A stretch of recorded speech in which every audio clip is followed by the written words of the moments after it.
जय हिंद साथियों। तो फ्रेंड्स, आज की इस वीडियो में हम बात करने वाले हैं बीएसएफ हेड कांस्टेबल मिनिस्ट्रियल की जो वैकेंसी 1500 प्लस पदों पे आने वाली है उसके बारे में। इसका फाइनली शॉर्ट नोटिस जारी हो गया है। बहुत ही जल्द आप सभी को फुल नोटिफिकेशन भी देखने को मिल जाएगा और 9 तारीख से आप सभी को आवेदन भी स्टार्ट हो जाएंगे। इसमें आप सभी देखेंगे कि अलग अलग यहाँ पे पैरामिलिट्री फोर्सेस के पदों की संख्या जो है शॉर्ट नोटिस में विवरण दिया गया है। सीआरपीएफ की अलग वैकेंसी है, सीआईएसएफ की अलग वैकेंसी है, एएसएसबी का, असम राइफल्स का, ठीक है, आईटीबीपी का, ठीक है, और बीएसएफ हेड कांस्टेबल का। तो अलग अलग इसमें पदों का विवरण दिया गया है। बट काफ़ी लोगों का डाउट होगा इसमें कि क्या ये रिक्रूटमेंट जो है बीएसएफ ही सभी पैरामिलिट्री फोर्सेस के अकेले ही लेगी या जो है अलग अलग अपना खुद का वो रिक्रूटमेंट भर्ती करवाएगी। जैसे आईटीबीपी का पदों की संख्या जो दिया गया है, तो क्या खुद आईटीबीपी लेगी या टोटल पोस्ट ऐड करके आए हुए हैं तो क्या एक ही फोर्सेस यहाँ पे वैकेंसी लेगी। तो आज की इस वीडियो में आप सभी को हम ये डाउट क्लियर करेंगे। इसके अलावा ये भी बताएंगे कि इस वैकेंसी में आप सभी को तो पता ही होगा कि इसमें रनिंग नहीं होता है। जिन लोगों का फिजिकल नहीं है और मेडिकल में थोड़ा बहुत जो है प्रॉब्लम है, थोड़ा बहुत इशू इसमें चल जाता है, क्योंकि ये क्लर्क की वैकेंसी है। इसमें मेडिकल यदि आप सभी को मेजर प्रॉब्लम होगा तो फाइनली यहाँ पे आप लोग मेडिकल जो है फिट हो जाएंगे, यहाँ पे कोई दिक्कत नहीं होती है, ठीक है। तो ये भी आप सभी को हम बताने वाले हैं। इसके बारे में ये भी चर्चा करने वाले हैं कि इसका सिलेबस क्या रहने वाला है, टाइपिंग अपना कैसे ग्रो करें। इसमें टाइपिंग हिंदी इंग्लिश दोनों होता है, तो क्या इसमें दोनों चूज करना पड़ेगा या सिंपल दोनों में से कोई एक ही ले सकते हैं। तो आज की इस वीडियो में पूरे हम डाउट क्लियर करेंगे और इसका प्रोसेस क्या होता है, ठीक है, कट ऑफ कितना जाता है। इससे पिछली जो वैकेंसी आई हुई थी सीआईएसएफ हेड कांस्टेबल का 2019 में 429 पोस्टों पे, उसके बाद 2022 में आई हुई थी 540 पोस्टों पे, फिर बीएसएफ का 300 प्लस कुछ वैकेंसी आया हुआ था। टोटल चीज़ें आप सभी को हम बताएंगे क्योंकि इस प्रक्रिया से हम खुद गुजर चुके हैं और यदि आप न्यू स्टूडेंट हैं तो आप सभी के लिए वीडियो काफ़ी हेल्पफुल रहने वाली है और इसका क्वालिफिकेशन वगैरह सब चीज़ें बताने वाले हैं। तो फ्रेंड्स, यदि चैनल पर पहली बार आए हुए हैं तो चैनल को सब्सक्राइब कर लीजिएगा और बेल आइकन घंटी को प्रेस कर दीजिए ताकि कोई भी गवर्नमेंट जॉब से रिलेटेड जो भी भर्ती आती है उसका अपडेट आप सभी को इस चैनल के माध्यम से सबसे पहले मिलता है। तो दोस्तों, सबसे पहले हम स्टार्ट करते हैं कि ये वैकेंसी जो है, जैसे एसएससी जीडी का अभी फिलहाल जो चल रहा है प्रोसेस, टोटल पैरामिलिट्री फोर्सेस जो भी है, असम राइफल्स हो गया, आईटीबीपी हो गया, एएसएसबी हो गया, सीआरपीएफ हो गया, इस सभी वैकेंसी को केवल एसएससी ही एग्जाम कंडक्ट करवाती है और फिजिकल भी सीआरपीएफ कंडक्ट करवाती है या बीएसएफ, ठीक है। तो आप सभी को पता ही होगा फ्रेंड्स कि एसएससी जीडी का जो वैकेंसी है, टोटल पैरामिलिट्री फोर्स का सीट जो है एक जगह ऐड करके निकाला जाता है। उसके बाद अलग अलग मेरिट बनती है कि बीएसएफ का जो जितना वैकेंसी है उस हिसाब से यहाँ पे कैंडिडेट को जो है फिजिकल के लिए बुलाया जाता है और उसी के अकॉर्डिंग कटअप तैयार करके उसमें जो है सिलेक्शन होता है।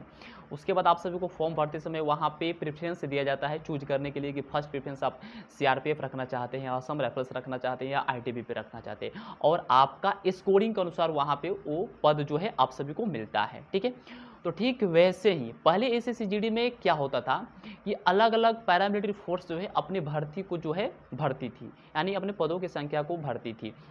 बीएसएफ का अलग से भर्ती आता था, वो खुद अपना रिक्रूटमेंट यानी कि भर्ती करवाता था, सीआरपीएफ भी खुद अपना करवाती थी।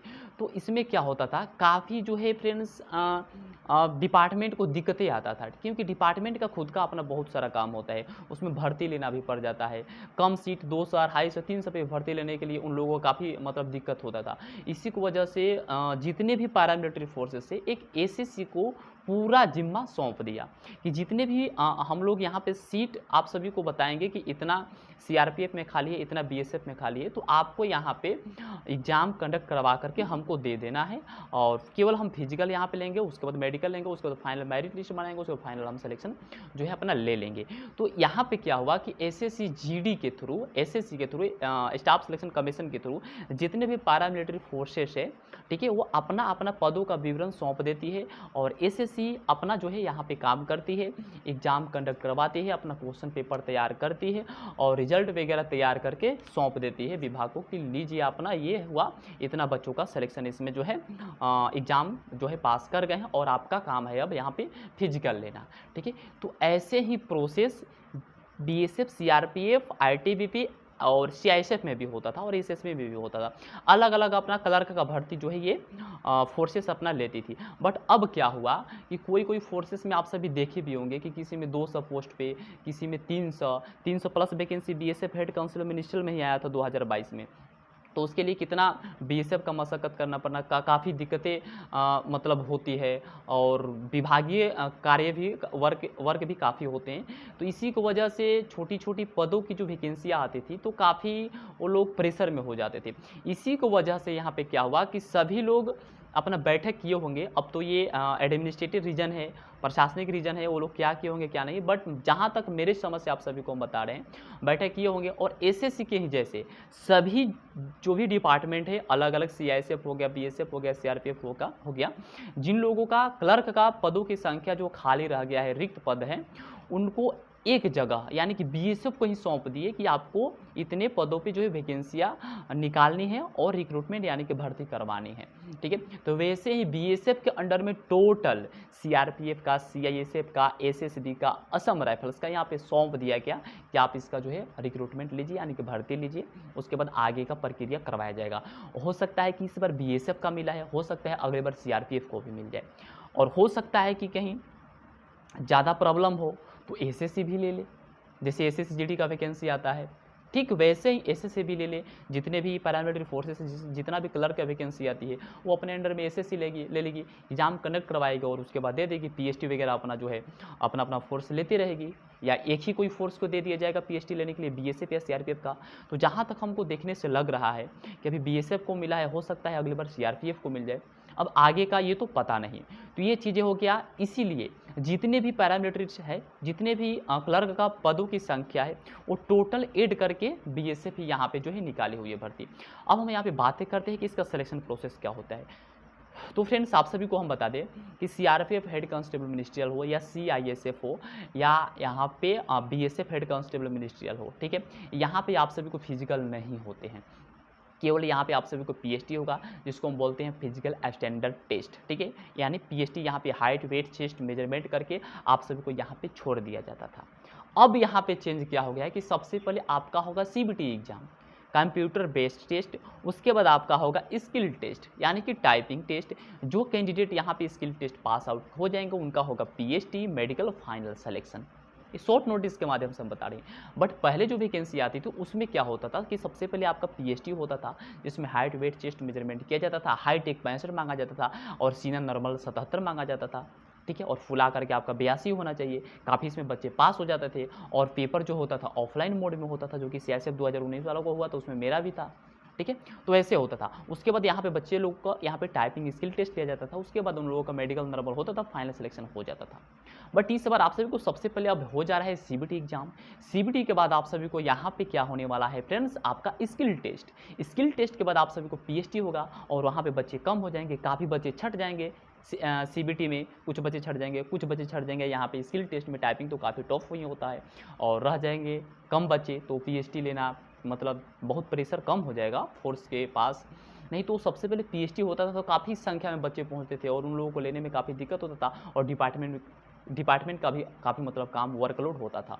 इसी की वजह से ये प्रक्रिया जो है अपनाया गया है, ठीक है। अब यहाँ पे आप सभी को सबसे पहले फॉर्म अप्लाई होगा, 9 तारीख से स्टार्ट होने वाला है, हो सकता है कुछ लेट भी हो जाए। उसके बाद आप सभी को एडमिट कार्ड आएंगे, सीबीटी होगा। सीबीटी में आप सभी को यहाँ पे बीएसएफ अपने सिलेबस के अकॉर्डिंग हो सकता है एग्जाम ले ले। 20 नंबर का रीजनिंग का होता है, 20 नंबर आप सभी को मैथमेटिक्स, 20 नंबर जीके जीएस, और 20 नंबर आप सभी को अर्थमेटिक मैथ होगा, और 20 नंबर का कंप्यूटर नॉलेज जो है बीएसएफ यदि अपने सिलेबस के अकॉर्डिंग लेगी तो इस अनुसार से अपना जो है यहाँ पे एग्जामिनेशन लेने वाली है बीएसएफ, ठीक है। और टोटल जितने भी पैरामिलिट्री का फोर्सेस का पोस्ट है सभी का सेम ही सिलेबस होगा। और यदि सीआईएसएफ के तर्ज पे लेती है सीबीटी एग्जामिनेशन तो 25 मार्क्स का आप सभी को जीके जीएस होता है, 25 मार्क्स आपका हिंदी होगा, 25 मार्क्स अर्थमेटिक मैथ होगा, 25 मार्क्स का आप सभी को यहाँ पर रीजनिंग होने वाला है, और नेगेटिव मार्किंग इसमें नहीं होती है, बीएसएफ में भी नहीं होती है। यदि सीआरपीएफ के तर्ज पे यदि सिलेबस देखा जाए तो सेम वही है, और आप सभी को यहाँ पे नेगेटिव मार्किंग सीआरपीएफ एचसीएम में था तो इसमें भी हो सकता है। बट बीएसएफ अपने सिलेबस के अकॉर्डिंग यदि एग्जामिनेशन लेती है तो यहाँ पे आप सभी को जो है नेगेटिव मार्किंग देखने को नहीं मिलेगा। 90 मिनट का टाइम मिलता है, और आप सभी को 100 क्वेश्चन होते हैं, यानी कि 1.5 घंटा का टाइम मिलेगा और 100 क्वेश्चन होगा। कट ऑफ ही 80+ ही जाता है, क्योंकि हेड कांस्टेबल मिनिस्ट्रियल के काफ़ी बच्चे हैं तैयारी करने वाले। तो ये है प्रोसेस। जैसे ही आप लोग यहाँ पे सीबीटी क्वालिफाई कर जाएंगे, ये न्यू जो रिक्रूटमेंट आ रही है, तो आपको होगा स्किल टेस्ट, जिसमें कि आप सभी को हिंदी या इंग्लिश दोनों में से कोई एक टाइपिंग चूज करना होगा। टाइपिंग आप सभी को 10 मिनट का वहाँ पे करवाया जाता है। यदि आप इंग्लिश का टाइपिंग करना चाहते हैं तो 30 वर्ड पर मिनट आप सभी को स्पीड होनी चाहिए, यानी कि 10 मिनट में 300 वर्ड आप सभी को मारना होगा, टाइपिंग करना होगा, ठीक है। और सॉरी 30 मिनट नहीं 35 वर्ड पर मिनट होनी चाहिए इंग्लिश का। यदि आप इंग्लिश में टाइपिंग करना चाहते हैं दोस्तों तो 35 वर्ड पर मिनट, यानी कि 10 मिनट का आप सभी को वहाँ पे टाइप लिया जाएगा, तो 350 वर्ड 10 मिनट में आप सभी को वर्ड टाइप करना होगा। एक्यूरेसी की बात कर ले तो 90 प्लस यदि आपका एक्यूरेसी होगा तो फाइनली आप लोग यहाँ पे स्किल टेस्ट क्वालिफाई कर जाएंगे, ठीक है। यदि आप हिंदी में टाइपिंग करना चाहते हैं तो 30 वर्ड पर मिनट आप सभी को यहाँ पे रखा जाएगा और 10 मिनट का टाइपिंग होगा, यानी कि 300 वर्ड आप सभी को टाइप करना होगा हिंदी में, और एक्यूरेसी 90 प्लस होगा तो फाइनली आप लोग यहाँ पे सिलेक्शन ले लेंगे, ठीक है। सिलेक्शन नहीं सॉरी यहाँ पे क्वालिफाई हो जाएंगे। स्किल टेस्ट का कोई भी नंबर ऐड नहीं होता है, आप सभी को मेरिट जो है एग्जाम बेसिस पे बढ़ने वाली है। जैसे ही आप सभी को स्किल टेस्ट यहाँ पे कंप्लीट हो जाएगा फाइनली आप सभी को पीएचटी लिया जाएगा। तो पीएचटी में केवल आप सभी को हाइट वेट चेस्ट मेजरमेंट किया जाता है बीएसएफ के अकॉर्डिंग यदि बात करें तो, या सीआईएसएफ का, या आप सभी को सीआरपीएफ एचसीएम का। इसमें रनिंग वगैरह कुछ भी नहीं होता है। एसएसबी में 1600 मीटर का रनिंग होता है, आईटीबीपी में भी हाई जंप लॉन्ग जंप और आप सभी को रनिंग भी करवाया जाता है, बट बीएसएफ और सीआईएसएफ और सीआरपीएफ में इसमें रनिंग नहीं होता है, ठीक है। उसके बाद जैसे ही आप लोग यहाँ पे पीएचडी क्वालिफाई कर जाएंगे, इसमें भी कोई आप सभी को नंबर एड नहीं होने वाला है। सीबीटी एग्जाम के बेसिस पे आप सभी को यहाँ पे फाइनल सिलेक्शन होने वाला है। उसके बाद मेडिकल होते हैं, मेडिकल नॉर्मल होता है, ज़्यादा टॉप नहीं होता है। उसके बाद आप सभी को फाइनल सिलेक्शन हो जाती है, ठीक है। उसके बाद आप लोग ज्वाइनिंग कर लेंगे। बहुत ही अच्छी वैकेंसी है और आप सभी को बेसिक पे यहाँ पे 25,500 से स्टार्टिंग होने वाला है, और स्टार्टिंग में ट्रेनिंग पीरियड में आप सभी को 40 से 45 हज़ार के बीच में आप सभी को यहाँ पे सैलरी मिलने वाला है, और जैसे ही आप लोग ट्रेनिंग समाप्त कर पाएंगे तो 50,000 प्लस आप सभी को यहाँ पे सैलरी जो है इसमें मिलती है। काफ़ी अच्छी वैकेंसी है। अब हम बात कर लेते हैं टाइपिंग का कि टाइपिंग हम अपना कैसे करें। तो नेक्स्ट वीडियो टाइपिंग पे ही आने वाला है, क्योंकि अब वैकेंसी तो आने ही वाली है और जम करके यहाँ पे टाइपिंग भी किया जाएगा और आप सभी को बताया भी जाएगा, ठीक है। तो चैनल पर पहली बार आए तो चैनल को सब्सक्राइब कर लीजिए और बेल आइकन घंटी को प्रेस कर दीजिए, ताकि कोई भी गवर्नमेंट जॉब से रिलेटेड जो भी भर्ती आती है उसका बट आप सभी को सबसे पहले मिल पाता है। तो फ्रेंड्स आज के लिए बस इतना ही।